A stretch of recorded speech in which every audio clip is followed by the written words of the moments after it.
सुप्रभात प्यारे बच्चों। आज हम पढ़ने जा रहे हैं हिंदी व्याकरण की पाठ्य पुस्तक कक्षा 4 की, जिसमें आज हम पढ़ेंगे पाठ नंबर 3 शब्द विचार। इससे पहले हमने पाठ नंबर 2 पढ़ा था वर्ण विचार, और आज हम करने जा रहे हैं शब्द विचार। तो वर्ण विचार और शब्द विचार व्याकरण के अंग है, पार्ट्स ऑफ ग्रामर। तो इसे हम ध्यान से पढ़ेंगे क्योंकि ग्रामर पढ़ने के लिए हमें इनकी नॉलेज होना जरूरी होती है। तो आइए बच्चों शुरू करते हैं। पाठ नंबर 3 शब्द विचार। शब्द भाषा रूपी उपवन के सुंदर सुमन है। शब्द क्या होते हैं? जो हमारे लैंग्वेज होती है, भाषा होती है, उसके गार्डन के बड़े सुंदर सुंदर फूल हैं। तो देखते हैं क्या बोलना चाहते हैं शब्द के बारे में। नीचे दिए गए चित्रों को देखिए और समझिए। यहाँ पे किसका चित्र दिया है? अध्यापिका का। तो अध्यापिका कैसे बना है? अ जमा ध जमा य जमा आ जमा प जमा ई जमा क जमा आ। तो ये सारे वर्ण और व्यंजन मिलकर, स्वर और व्यंजन मिलकर एक शब्द बना है, जो कि बना है अध्यापिका। आगे है कमीज। कमीज किस वर्ण और व्यंजन को मिलाकर बने हैं? क जमा अ जमा म जमा ई जमा ज जमा अ। तो ये सारे स्वर और व्यंजन मिले और एक शब्द बन गया, जिसका कोई अर्थ था कमीज। भालू। भ जमा आ जमा ल जमा उ भालू। तो यह वर्ण समूह स्वरों और व्यंजनों के मेल से बने हैं तथा इनका कोई ना कोई अर्थ है। अंततः ये शब्द है। इसमें क्या कहना चाह रहे हैं?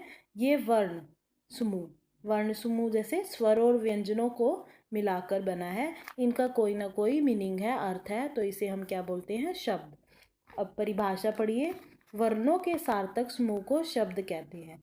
जब वर्ण मिलकर एक समूह, वर्ण का एक समूह मिलकर शब्द में बनाता है, तो उसे हम क्या कहते हैं? शब्द कहते हैं।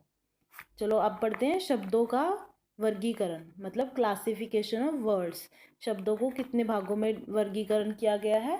4।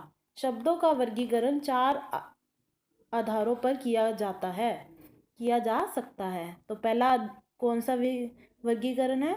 अर्थ के आधार पर, जिसे हम बोलते हैं बेस्ड ऑन मीनिंग। सेकंड है उत्पत्ति के आधार पर, मतलब बेस्ड ऑफ ओरिजिन।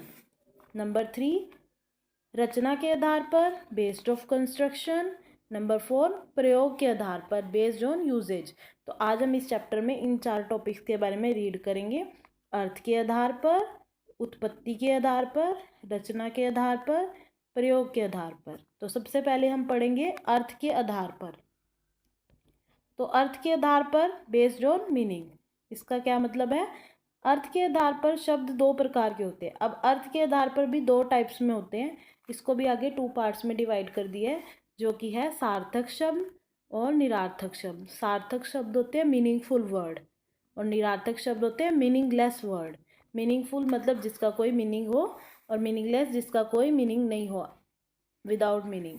तो सार्थक, निरार्थक, इनके बारे में पढ़ते हैं। तो सार्थक क्या होता है? जिन वर्ग समूह का स्पष्ट रूप से कोई अर्थ निकले उसे सार्थक शब्द कहते हैं। जैसे इन्होंने क्या बोला है? जिस वर्ण समूह का कोई अच्छा सा मीनिंग हो, जिसका कोई अर्थ निकले, उसे हम बोलते हैं सार्थक शब्द। जैसे कि लड़का। लड़का का अर्थ होता है पेड़ का। गरीब, भोजन, नदी आदि, इन सारों का अर्थ है। तो ये कौन से शब्द है? सार्थक शब्द। अब सार्थक शब्द को 4 प्रकार में बांटा गया है। सार्थक शब्द 4 प्रकार के होते हैं, जैसे कि पर्यायवाची शब्द, एकार्थिक शब्द, अनेकार्थिक शब्द, विलोमार्थिक शब्द, जो आप अब तक पढ़ते आ रहे हो। फर्स्ट, सेकंड, थर्ड क्लास में आपने पढ़ा था पर्यायवाची शब्द, एकार्थिक शब्द, अनेकार्थिक शब्द और विलोम शब्द। तो पर्यायवाची शब्द क्या होते हैं? जिन शब्दों के अर्थ में समानता हो उन्हें पर्यायवाची शब्द कहते हैं, मतलब जिसके मीनिंग सेम हो। जैसे पहाड़ के पर्यायवाची क्या होगा? अचल, गिरी, पर्वत, भूधर आदि। तो इन सब का मीनिंग एक ही है। पहाड़ के अलग अलग रूप है, अचल, गिरी, पर्वत, भूधर आदि। तो ये पर्यायवाची शब्द है। आगे एकार्थिक शब्द, जिन शब्दों का अर्थ सदा समान रहता है उन्हें एकार्थिक शब्द कहते हैं।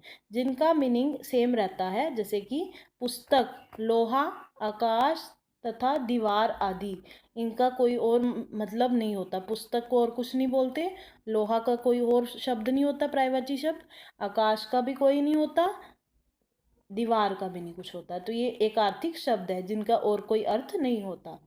आगे है अनेकार्थी शब्द जिनके बहुत सारे अर्थ होते हैं। दो शब्द जो शब्द प्रयोग के अनुसार विभिन्न परिस्थितियों में भिन्न भिन्न अर्थ देते हैं उसे अनेकार्थी शब्द, मतलब अकॉर्डिंग टू सिचुएशन उनका अलग अलग मीनिंग होता है। जैसे अब देखिए उत्तर, तो उत्तर एक आंसर के लिए होता है, उत्तर दिशा ये एक डायरेक्शन है, जवाब मतलब आंसर करना। तो ये तीनों का मतलब सेम है, बोलने में सेम है बट मीनिंग अलग अलग है। अलग अलग सिचुएशन में हम अलग अलग बोलते हैं। जैसे गुरु, गुरु को क्या बोलते हैं? शिक्षक, श्रेष्ठ, बड़ा, भारी, इन सबको अलग अलग सिचुएशन के अकॉर्डिंग यूज़ करते हैं हम, तो इसे हम बोलते हैं अनेकार्थिक शब्द। आगे है लास्ट विलोमार्थिक शब्द, जिसे हम विलोम शब्द भी कहते हैं। एक दूसरे का विपरीत अर्थ प्रकट करने वाले शब्द विलोमार्थी शब्द कहलाते हैं। इट मीन्स जब उल्टा शब्द, जिसको हम अपोजिट वर्ड कहते हैं, विपरीत अर्थ बताते हैं, उन्हें हम विलोमार्थिक शब्द कहते हैं। जैसे आगे, पीछे, आगे का विलोमार्थिक शब्द है पीछे। कम, अधिक, इसका अपोजिट वर्ड हो गया कम, अधिक। ऊंचा, नीचा, जीवन, मृत्यु आदि, ये कौन से शब्द है? विलोमार्थिक शब्द। आगे अब हम पढ़ेंगे, ये हमने सब पढ़े थे सार्थक शब्द जिसका कोई मीनिंग होता है। सार्थक शब्द को भी 4 पार्ट्स में डिवाइड किया था, पर्यायवाचिक शब्द, एकार्थिक शब्द, अनेकार्थिक शब्द, विलोमार्थिक शब्द, जो भी हमने पढ़ा। अब हम पढ़ेंगे निरार्थक शब्द। निरार्थक शब्द क्या होते हैं? मीनिंगलेस वर्ड, वे शब्द जो स्वतंत्र रूप से किसी अर्थ का बोध नहीं कराते। ध्यान से सुनिए, वे शब्द जो स्वतंत्र रूप से किसी अर्थ का बोध नहीं कराते उन्हें निरार्थक शब्द कहते हैं। ऐसे शब्द प्राय सार्थक शब्दों के साथ प्रयोग किए जाते हैं। इन शब्दों का यूज़ हम किसी सही शब्द के साथ यूज़ करते हैं, जैसे कि वगैरह का अनुमान लगाया जाता है, वगैरह कह देते हैं ना। जैसे अब देखो चाय, वाय, अब चाय के साथ बोल देते हैं वाय। चाय तो सार्थक शब्द है, इसका मीनिंग है चाय का। निरार्थक शब्द क्या हो गया? वाय। रोटी, वोटी, रोटी क्या है? सार्थक शब्द। वोटी क्या है?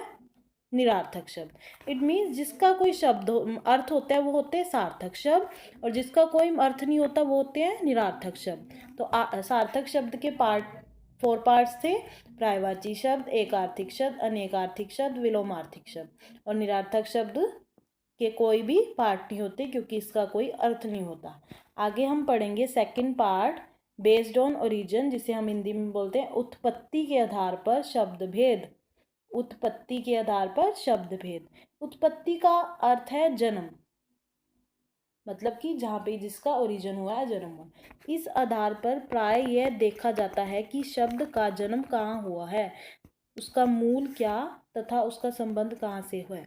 इट मीन्स कि जब जो वर्ड हम बोलते हैं उसका बर्थ कब हुआ, उसका बर्थ कहाँ पे हुआ, कैसे हुआ, उसका क्या मीनिंग है, उसे हम बोलते हैं उत्पत्ति के आधार पर। उत्पत्ति के आधार पर शब्दों को 4 भेद होते हैं। उत्पत्ति के आधार पर भी 4 पार्ट्स में डिवाइड किया, तत्सम, तत्भव, देशज, विदेशी। तो तत्सम, तत्भव, देशज, विदेशी, इसको अब हम पढ़ लेते हैं।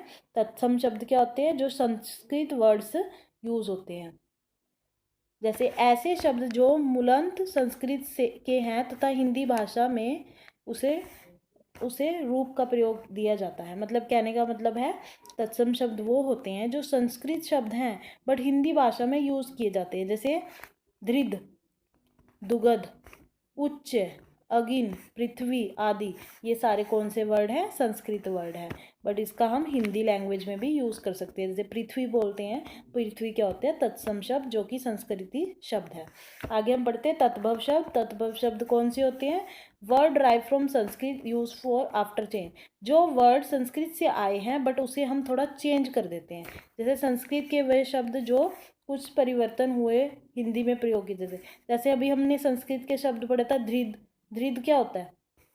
घी, दुग्ध, दूध, उच्च, ऊंचा, अगिन, आग, पृथ्वी धरती।